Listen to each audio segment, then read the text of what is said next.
What's up and welcome back to the NBA Breakroom. In today's video, we're going to be breaking down the Golden State Warriors versus the Dallas Mavs Game 3. And I think that a huge piece to the whole puzzle of this series has been Golden State's zone defense. Golden State has gone to 2-3 zone. They've gone box and one against Luka Doncic. They've been throwing a lot of junk defenses at the Mavericks, and it's caused them a lot of problems. Against these types of defenses, you want to be moving the ball, cutting off the ball, getting paint touches, driving, attacking the paint. But Dallas's offense just gets very stagnant when Golden State goes to these zone defenses. Here is a possession where you're going to see the Dallas Mavericks actually move the ball, get paint touches, swing and find the open guy, and you'll see how effective they are when they do so. So right off the bat, we get a Reggie Bullock drive.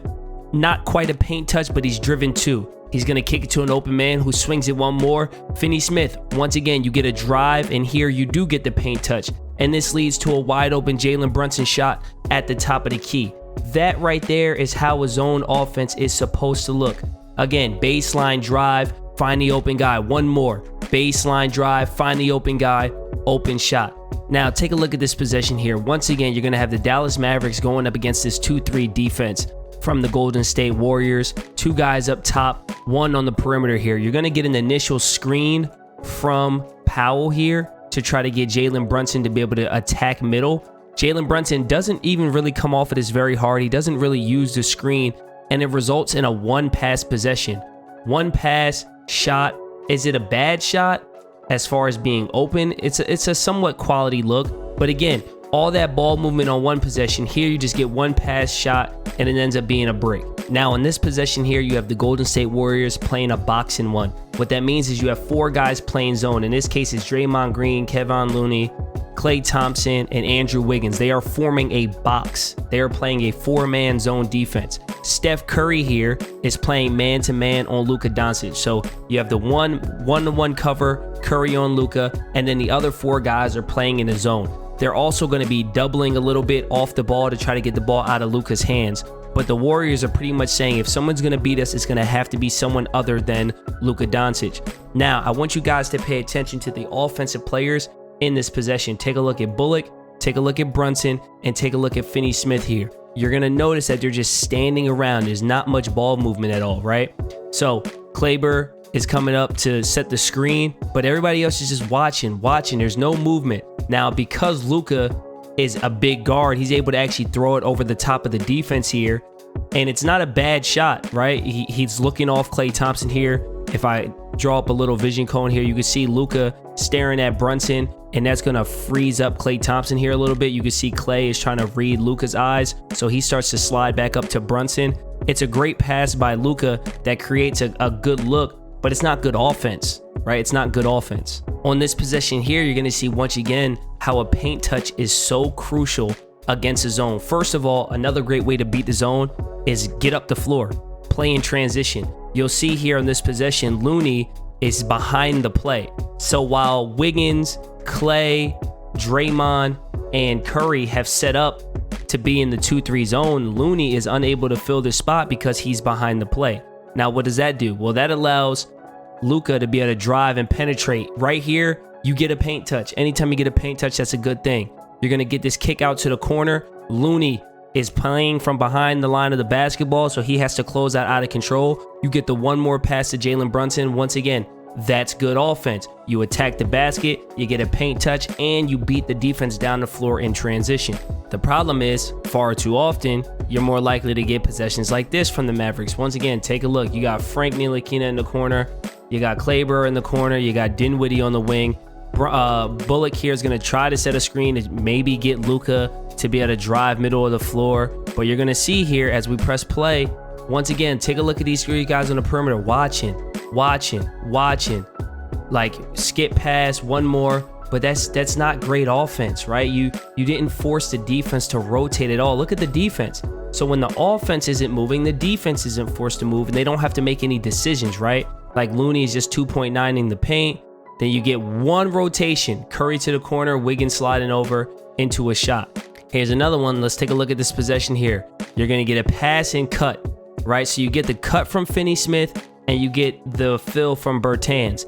After this initial cut right here, let's watch. Let's watch now these three guys on the perimeter. So you have Bullock, you got Bertans, you got Brunson, and then Finney-Smith is cut through and he's going to fill to the corner. And let's just watch what happens on this possession. Dinwiddie holding the ball, nobody moving, little jab, pull up. Again, it's so stagnant. They've shown the ability to look good against the zone. Paint touches, cuts, replacing, one mores, driving kick, all these things, but way too often they're just standing around watching, especially when Luka has the ball. Here we go again, right? Jalen Brunson just backing down into the paint. Look, everyone's watching, literally just watching. And you get a kick out and he hits this shot because he's an NBA player, right? He's a pro, he's gonna hit shots, but that's not a great offensive possession to just pretty much dribble out the clock till there's 10 seconds left. Dribble, and then kick it out with 3 seconds and expect a guy to make a shot. Here's another example of just zero movement, whether it be player movement or ball movement. The Warriors are once again in a box and one, and you're going to see the Warriors, they'll switch off, right? So right now, you'll see that Wiggins, he has the responsibility of guarding Luka. But after this screen from Spencer Dinwiddie, you'll see that Klay steps up, and then Klay becomes the one in the box and one. So here comes Luka, Klay steps up, and now you see Wiggins drops into Klay's spot. Then there's going to be another screen right here. And initially, Steph steps up to switch it again, but when he sees that it's actually a ghost screen and Finney-Smith is just, or I believe that's Bullock, is just fading out, you'll see, okay, I'm going to slide over. Wiggins did a great job rotating down to Curry's spot. Curry takes the high position of Wiggins, right? They do a great job of just communicating defensively and filling spots on rotations, and you just get this bad shot. I mean, let's bring that back. So we're at 11 seconds. 11 seconds, and you just get dribble, no ball movement. You get a little ghost screen, dribble, and then you get a step back 29-footer. I mean, you're up 4 at this point in the game.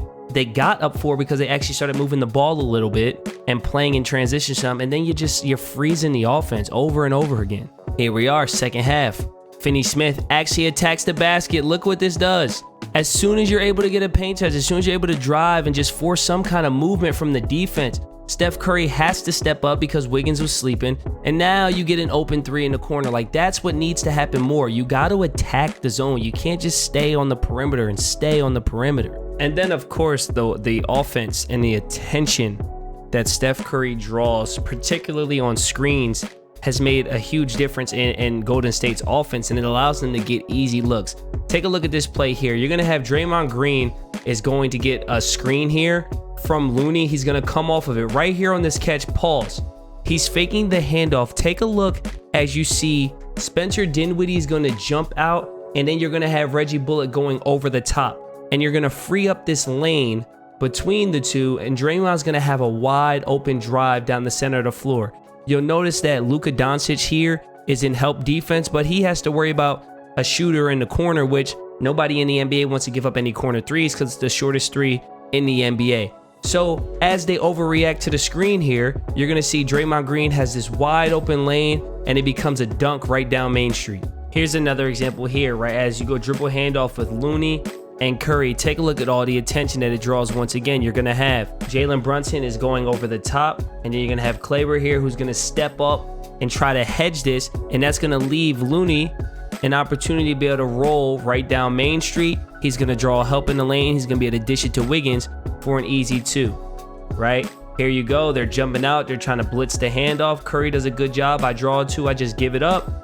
He draws 2. He gives it up, and it leads to a wide open Wiggins dunk. Here's another example. Sorry for the camera angle, but you're going to see if I pause right here, you have a screen coming up, and you have Luka and Bullock both sliding up, right? So here you have Luka. There you have Bullock on the Andrew Wiggins screen. Wiggins is just going to slip this. You get the skip, which leads to an alley-oop. Because of the attention that Steph Curry draws on any and all screens, it opens up the offense for Golden State.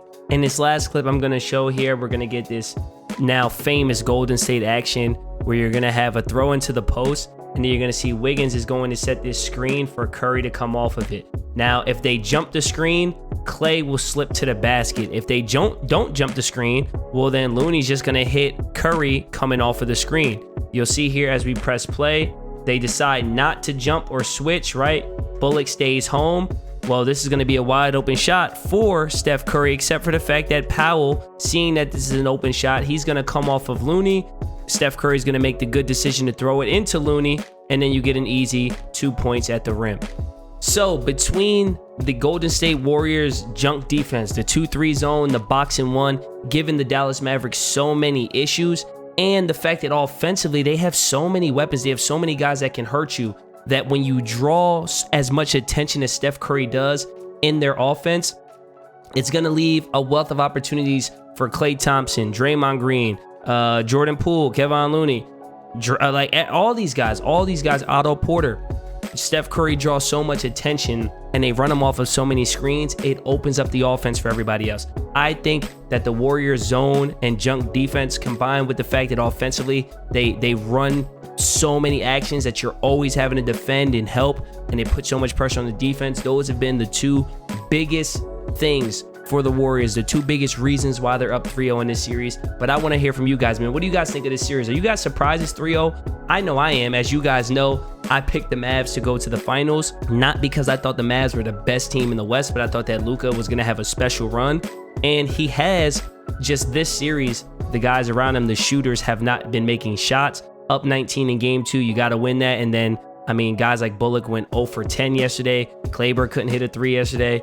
What do you guys think of this series, man? What do you think has been the biggest difference? Let me know in the comment section below. If you liked the video, don't forget to like the video, subscribe to the channel, become a member. That link is in the description below, and I will see you guys on the next one. This has been the NBA Break Room. Peace.